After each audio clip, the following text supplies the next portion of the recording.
met Dean, didn't you, James? Well, Dean? my very first night in Hollywood, I met James Dean. It was a very, very odd occurrence. I had arrived off the plane, but those were, you know, it took a long time in those days, about 16 hours flight. And I'd been met by Grace Kelly and various people, but I found that I was alone for myself for the evening. And a woman I knew phoned up and said, let me take you out to dinner. And we went to various places, and she was wearing trousers, and they wouldn't let her in any of the smart Hollywood restaurants. Think of it, you know, whatever it was, 1952, 54, something like that.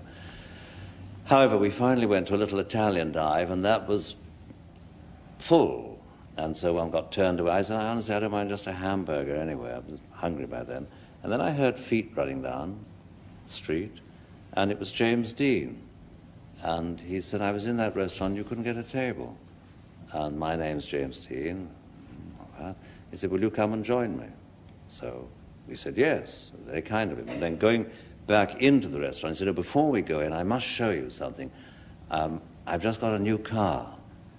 And there in the courtyard of this little restaurant was I don't know what the car was, some little silver, very smart thing, all done up in cellophane with a bunch of roses tied to its bonnet.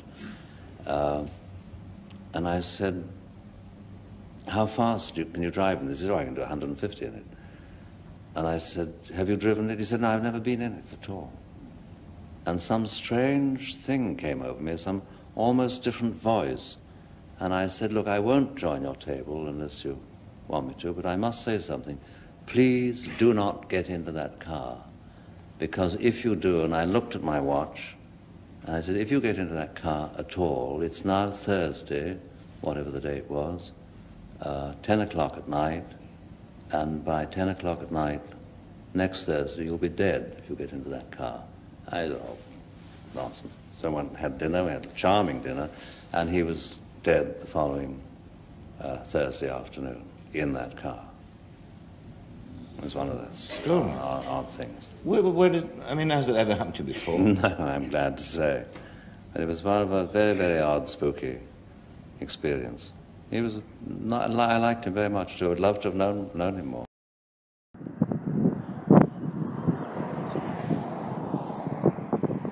This is the spot where James Dean was killed. I should say that when I first arrived at this spot and walked to the fence, it became noticeably quiet. No cars or trucks, just me standing there at the fence. It was eerily quiet, probably less than a minute, but it was noticeable. And also, sorry for the bug splatter on the driving sequence. I was driving down to the crash site from Blackwell's Corner, which was a few miles back. That was the last spot Dean filled up with gas.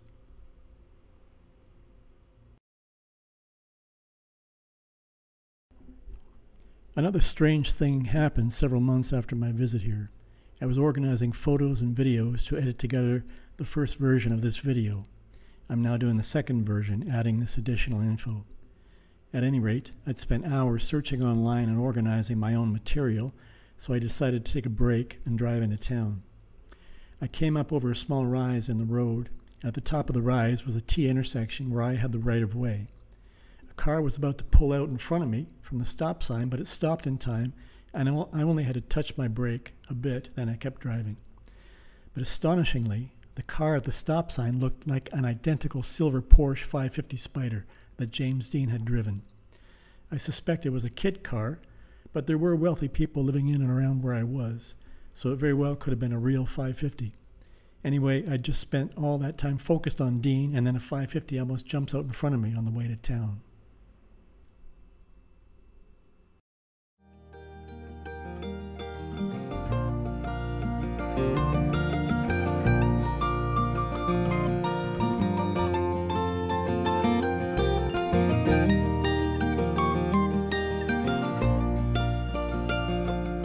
Take a drive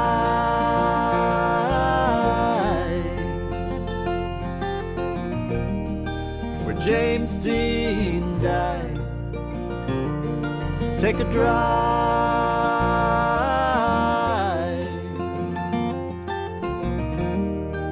where James Dean died.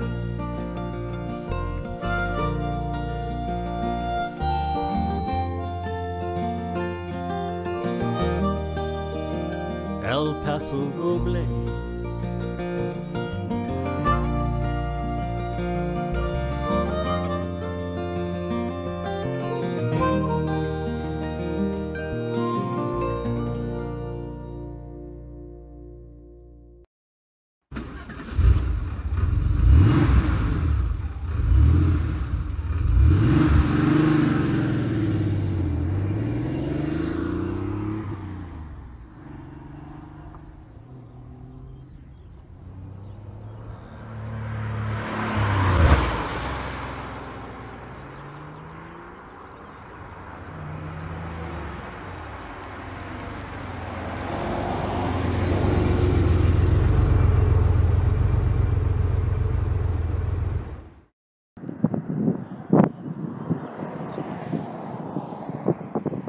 This is the spot where James Dean was killed.